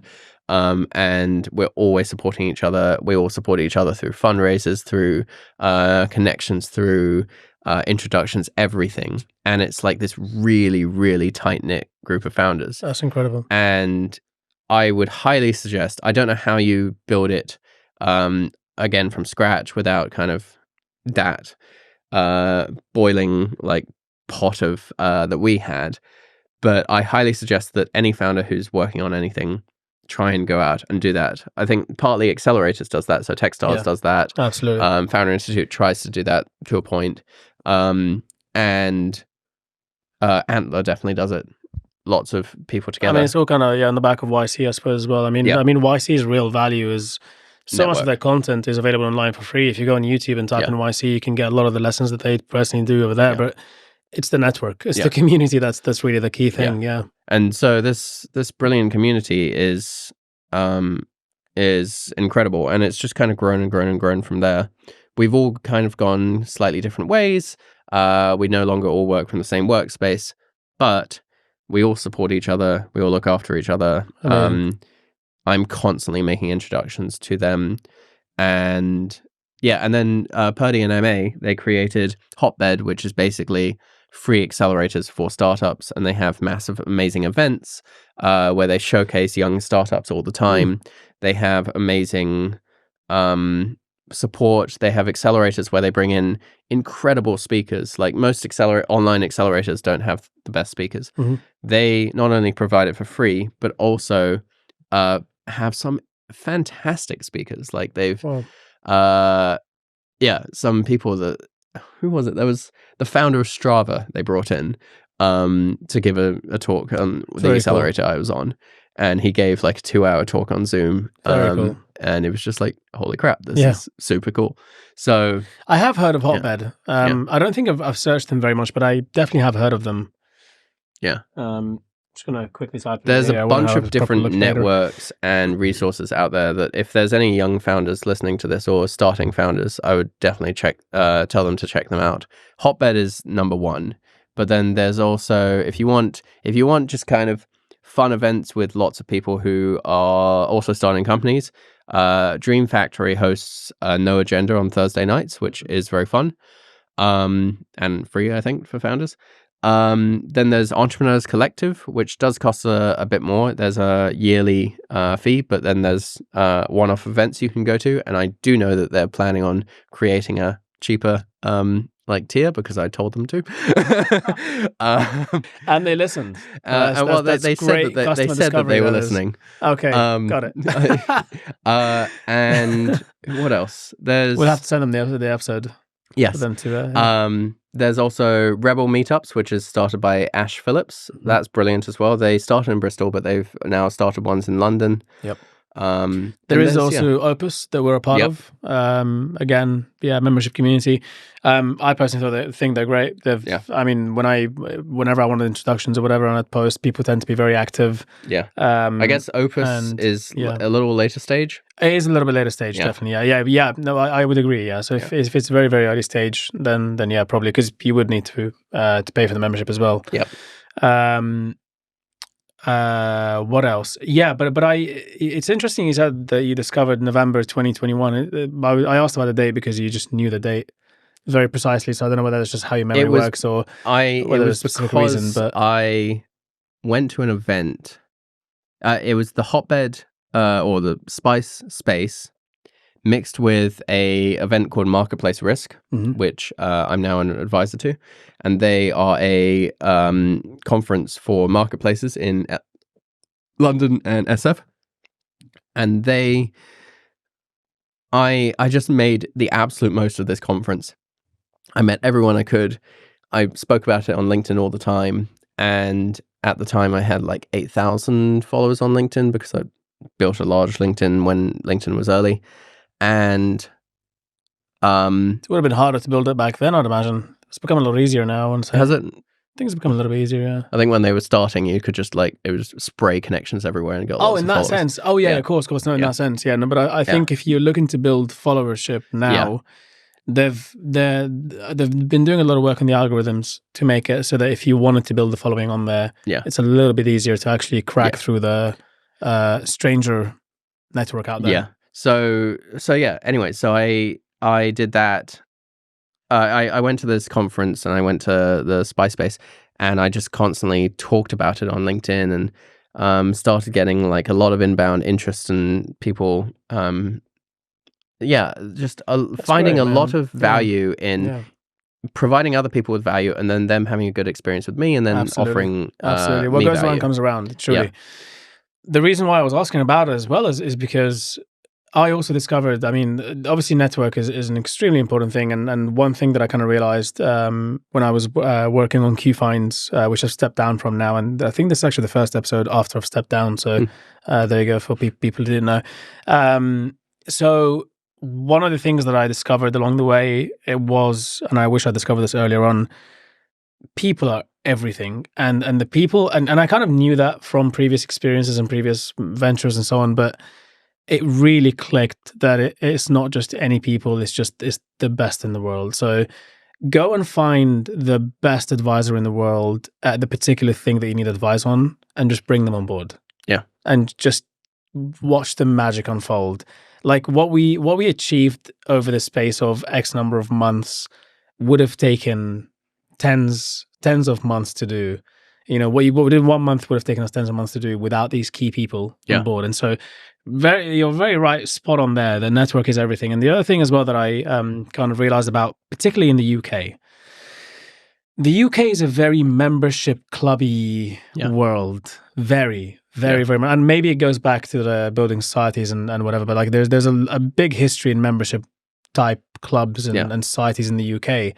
And maybe it kind of stems from that. I don't know. I haven't really looked much into the history of it, but it's a place where if you're in the right membership clubs or if you're in the right communities in the UK, it really does make a huge difference. I mean, and that's also the case in the US. Well, that's what I was going to say as well. Yeah. One thing that I have noticed because I spent about 3 months in the Middle East earlier this year, I was out there again for a previous company, so we were expanding out there and working with companies out there and so on. One of the things that I've realized is that it's much, much easier, at least it was for me. Maybe that just happens to be my own circumstance, which I'm grateful for. But nonetheless, it was much easier for me to be able to meet the right people and the people that I want to meet out there just through one or two introductions. It wasn't that difficult to get to the top of the top kind of thing, if you want to put it that way.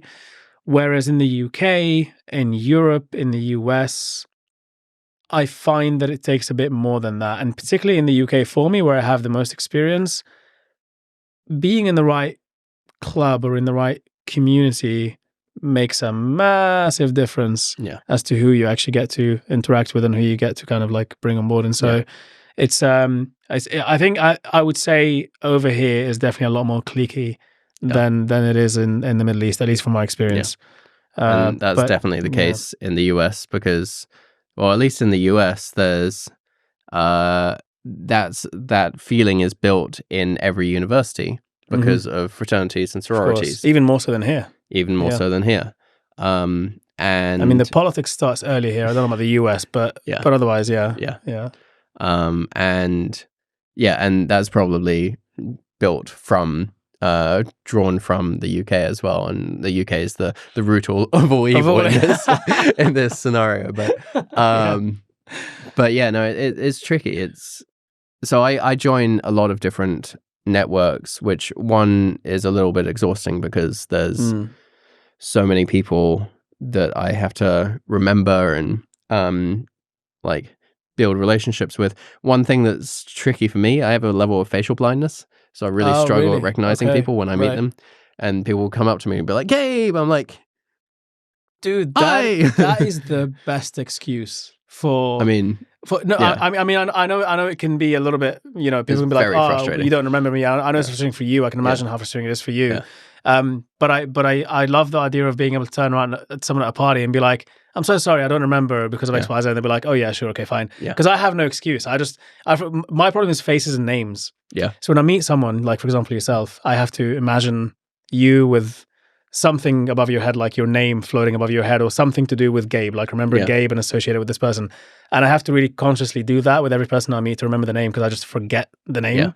And so I would love to be able to turn around and just be like, I have a reason for this, but I can't say. I mean, silver lining. we have, I have an incredible memory for names. Once they, I don't know, it's not really impressed me, but once I form some sort of emotional connection to someone. That's the most British thing you can say, by the way. It's like, you have to impress me. No, but like, once I form some sort of emotional connection to something that a person, so either like, I will remember this because you've interviewed me on this podcast, but like, people who, if I really get their company and I'm like, yes, that's absolutely something needed. Clicks, then I will remember not only their first name, but their last name, their company, where I met them, everything like that. But I still can't remember their face. So if I meet them another time, I'll be like, who are you?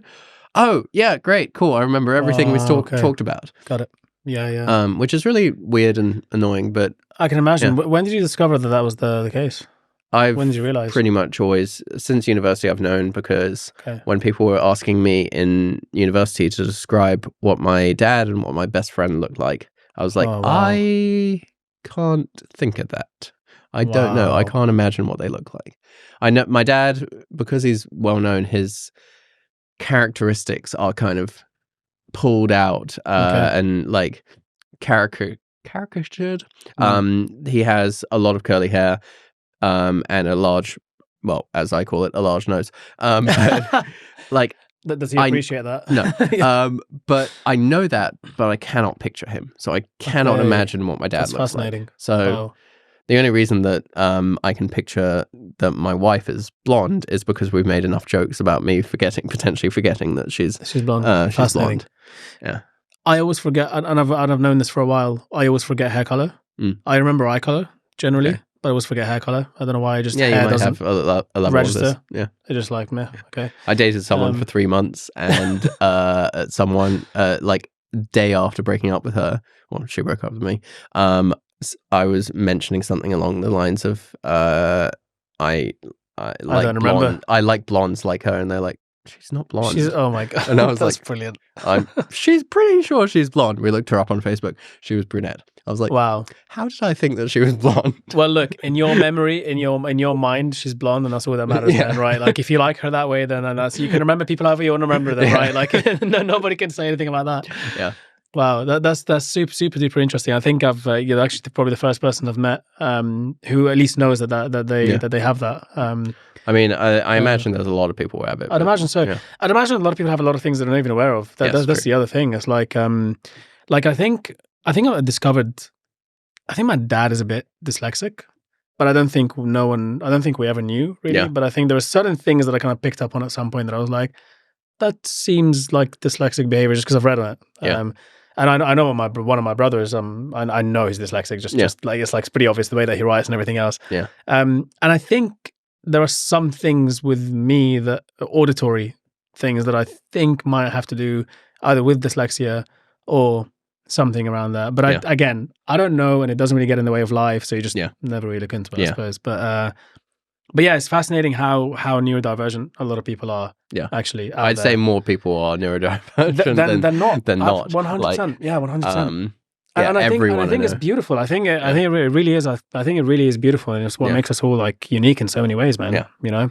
And it's good that there's a lot more people kind of being aware of this and bringing it to light. And there's so many stigmas around it, but it's there shouldn't be. I totally agree. There's a really interesting founder called James Roycroft Davis. Mm-hmm. He's very active on LinkedIn. He recently discovered that he has bipolar. He is bipolar. And he is creating a app all around supporting both people who have bipolar syndrome as well as the families around those people. Wow. That's really cool. And it's basically like a chatbot. Nice. Yeah. Wow. It's basically a chatbot that they can, because when he found out he had that, he was like, how do I ask anyone about this? How do I find out about this? Well, that's exactly it. And there's always kind of like that bit of, I think it comes from good intentions, a good place where people don't want to piss someone off or say the wrong thing potentially. And so they're like, we just tend to get a little bit more awkward and nervous around it. Like, how do we say or how do we ask and so on. So sounds pretty cool that he's actually built that. That sounds like quite a cool app to have around. What's it called? Do you remember? No idea. Okay. That's fine. But if people look up him on LinkedIn, he's very easy to find. He posts selfies with his dog all the time. And brilliant.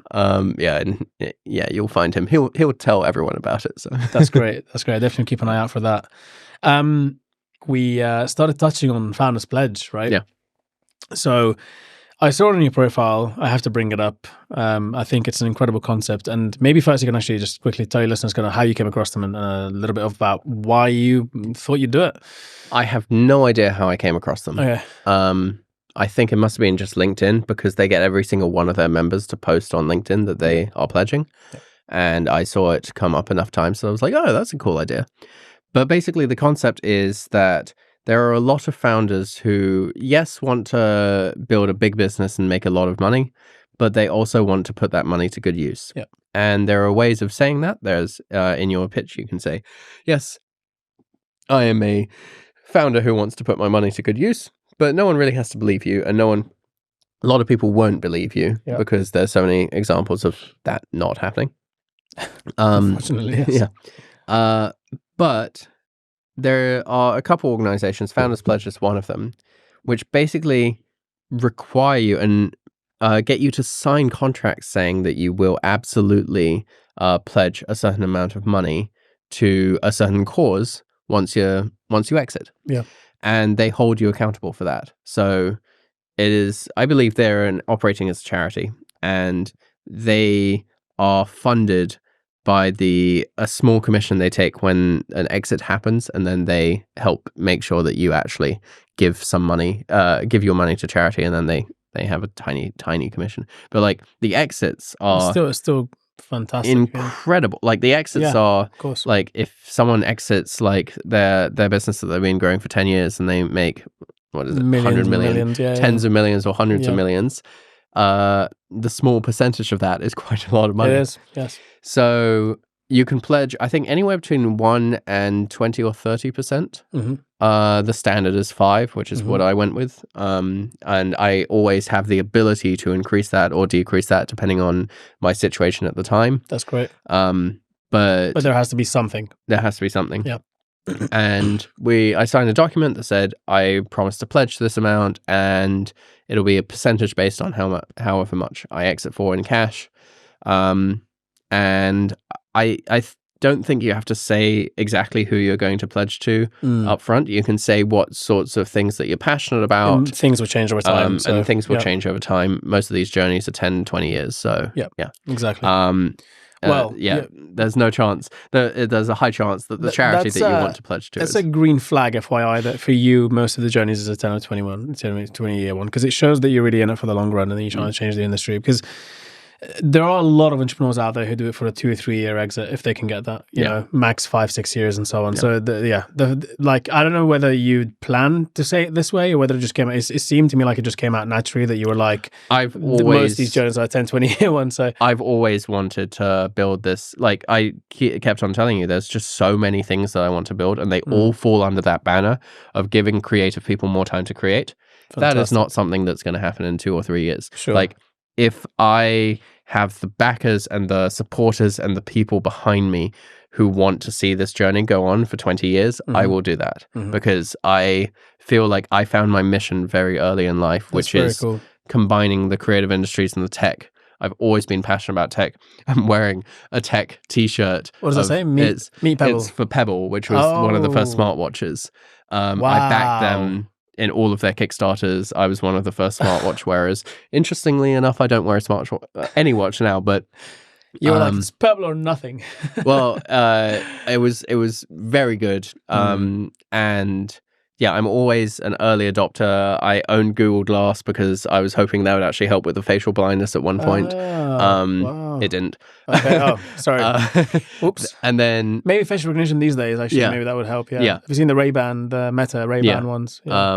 Smart move from Ray-Ban, just as a side note. But there's a lot of. I've always been an early adopter, so combining early adopter with creative industries. That I really found that as just clearly the way to go. Like that's my clear mission in life. Like I understand both sides really well. And that's incredible, man. It's very cool that you found that early on. I think a lot of people work through their 20s, sometimes even through their 30s, to try and find what that thing is. And it's pretty cool when you find that early on. So that's really cool. I'm happy for you, man. That's awesome. And then Founder Pledge just seemed like a natural stepping stone, because I do have massive ambitions with like a company that really helps millions and millions of people around the world. But I also want to help people beyond that. So I'm already, every day I'm giving back as much as I can without losing focus on my own startup. Sure. I offer, just on this podcast, I have shouted out like 10 companies that I know of that are amazing. So I'm constantly doing that. I'm constantly trying to help other people. And I make introductions every day. I mentor younger startups. I now mentor for Techstars and Founder Institute, which is very fun, especially considering I never got accepted into Techstars. But just a quick little point. I think it's an important point. Yeah. But there's all sorts of things that I'm constantly trying to do to support others, and Founders Pledge is the easiest, simplest way of doing that, because there is no downside. Like if I make this incredible amount of money, then 5% going to a cause that I care about anyways is complete no-brainer. Yeah. And there's a lot of causes that are important. One, creative industries, massive. So many charities out there to help young creatives. Those would be big causes. And then cancer research would be the second biggest, because I've lost too many members of my family to cancer. I'm sorry to hear, man. That's okay. I remember you mentioned earlier on before we got started about that. Yeah. That's tough. I lost my aunt to cancer as well. My grandmother as well. I think it's one of the big four, right? That's and it's insane how it seeps through so much. So it just seeps like there. I don't think there's a single well, I mean, there probably are people that I know, but most people that I know in some way, shape, or form have some relative somewhere, even if it's extended family or whatever, who've suffered in some way, shape, or form from cancer. And it's it really does kind of make you think lifestyle. Yeah. Right. If it's so prominent, and if it's 1 or 2, is it 1 and 2 in the US, or is that the UK as well? I know in the US it's effectively the rate is 1 and 2 of the current generation are at risk of cancer. That's not great. Which is not half the freaking population. Like that's a lot of people, you know. So Yeah, I mean, obviously, I'm really sorry to hear about your family. Yeah, That you've lost family members through that. That must have sucked. Yeah. Yeah. My mum, my aunt, two grandmothers. Mum is a hard one, man. Yeah, mum is a hard one, particularly. especially when you're young. So I was 20. Wow. So, but yeah, you survive and you try and live on in their or try and keep their memory in mind when you live on, and you do things that would make them proud. And I'm definitely doing things that would make her bloody nervous as well. Because she was a bit of a worrier, and there's so much risk I'm taking with this company, but it's also trying to help a hell of a lot of people, and she would have loved that. So. Absolutely. Yeah. It will be a sort of worrying and maybe laughing a little bit. Yeah. And maybe also loving it too. So can I maybe ask if you're okay to obviously answer this? Like, is there anything in particular that you learned through the experience? Like, is there kind of one or two things that going through that pain and that experience made you realize? I don't think I was self-aware enough to realize much when I was going through it. There were a couple of things. There were certain people in my life who supported me a lot more than others. And I just kind of, the others who didn't, I didn't really interact with them. I didn't try and be friends with them after that. So it became very, very clear to me who my close friends were and who cared about me and who I should like care about. Yeah. Which was interesting. That's a really big one. Yeah.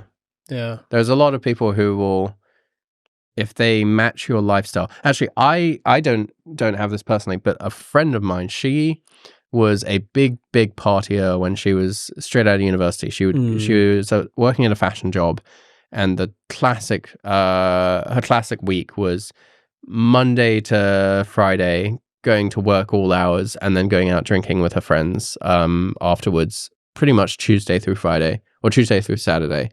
And bloody hell, that's too much. Yeah, and then going to bed at 2 and then waking up at 8 and then going to work and just literally burning the candle at both ends. And she had this group of friends around her that she thought were absolutely amazing and loved her and were super supportive. And then she got cancer herself. Oh, God. So she had to stop that lifestyle. Oh, wow. And she spent all of her time at home. She worked remotely. All of those friends disappeared. Wow. The moment that she couldn't keep up with their lifestyle. And they didn't slow down. They didn't think, oh, shit. Maybe that will, maybe that's going to happen to me. Yeah. They just all stopped talking to her. That's so bad. And luckily she had a few friends outside of that group, but like it really, really showed her that there are people who will be nice to you and seem like close people if you match their lifestyle and you are constantly in front of them.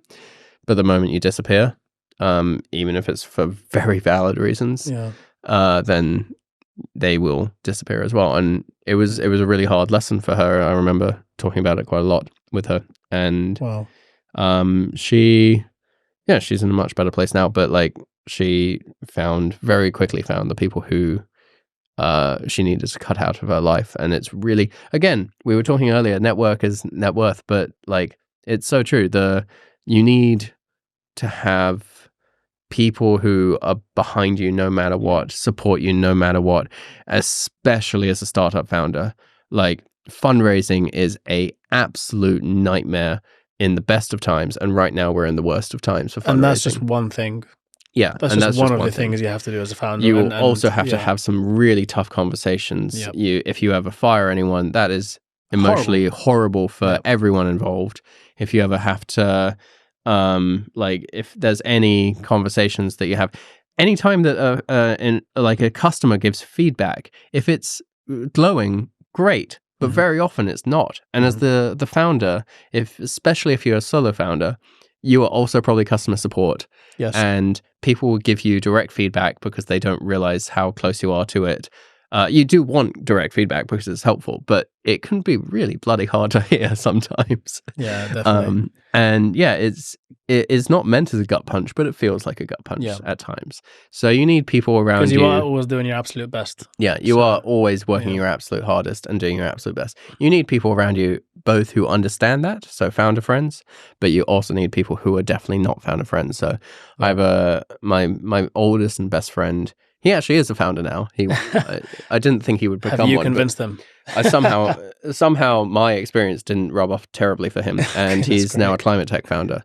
But he is. Do you want to give a quick shout out to his startup? Yeah, his startup is really, really cool. It's called AED.energy. Okay. And they basically are capturing any wasted potential energy out in the world. Mm-hmm. I mean, it's really unfortunate. We're being kicked out of the studio just for everyone's background as well. So it's the only reason why we actually have to end this short. I would have loved to carry it on chat, and also like thank you for sharing everything, especially toward the end there, everything that you were sharing there as well. Thank you for sharing that, man. I would have loved to just go deeper into that and also talk about that, because founder mental health is a big thing, and not, it's being talked about more and more now, which is really nice. Like people are actually kind of speaking about it. But knowing that you need to have these people by your side, knowing that you need to have true friends by your side and people that will back you and help you who are non-founder friends as well by your side is not something that you get told early on. It's something you almost always find out the hard way. So really, really quickly, I have my best friend who drags me out to things. He is a founder, but he drags me out to random things. Like he got me to go out and spend a day playing chess with him the other day, and I loved it. I was like, why don't I do this more? And he's like, yeah, do it more. And then I have my wife, who is also, she's a founder in her own right, but in the classical music industry, she's built her own career there. And she knows how, she has seen me. She was there when Tutti first version started and even before. And she has helped me the entire way through. We talk through strategy for the startup together. Wow. And she gives me loads of feedback, and it's like, you should have you considered this, and all sorts of things. I'm right now rewriting my pitch for my deck. The first person I emailed it to was her. So that's great. If you can get people around you who support you like this, it's so powerful. Yeah. Makes a big difference. Absolutely. And I think that's a good note as any, as I think that's the best really note we can possibly end it on. So yeah, absolutely. The people around you are very important, and if you can get the right people around you, then definitely go ahead and do that. Gabe, thank you so much for coming on. No worries. Thanks. You very much for having me. Thank you for sharing. Thank you for being open and everything else. You're a very, very, very interesting man, and I love everything that you're building. It's absolutely amazing. The work that you're doing for creatives out there is really cool, and someone needs to do this piece for creatives, because it's much, much needed from the creatives that I know in my life, at least. Yeah. So yeah, thanks for all of that. Thanks for coming on, and best of luck with fundraising and everything else. Thank you very much. Thanks, man. Cheers. Cheers.